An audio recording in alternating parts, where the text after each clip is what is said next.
This video will cover how to clean an electrostatic cell in an Air Quality Engineering MistBuster.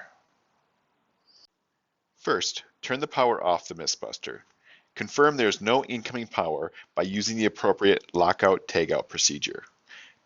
Press each of the cell test buttons to discharge any electricity in the cells.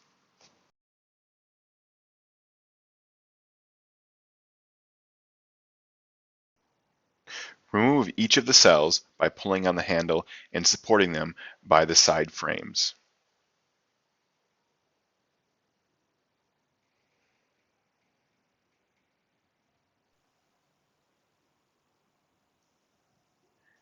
Remove both pre-filters.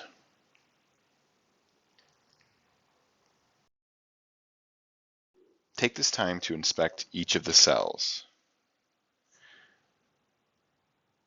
Look at each plate, ensure there is no damage, bent plates, or large debris.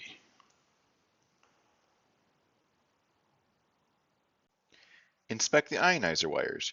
There are 9 wires on the air entry side of the cell. Wipe down the inside of the cabinet.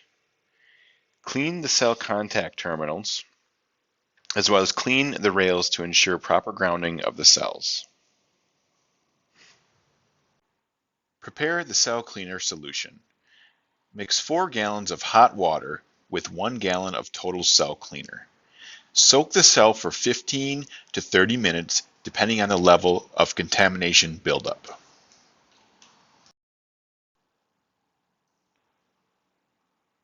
After soaking, remove the cell from the cell cleaner solution and rinse with hot water.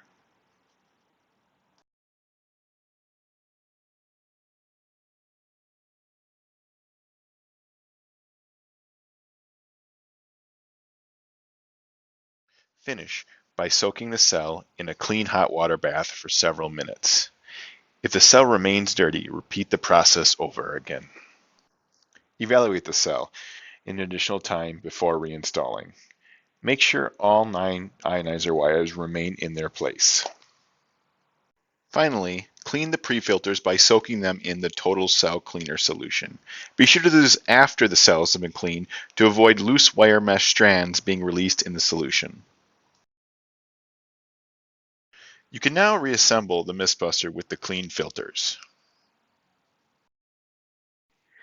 Be sure to install the cells with the airflow arrow facing up. If you have both advantage and high efficiency cells, install the advantage cells at the bottom of the unit. When the unit is powered back on, the green light should be illuminated.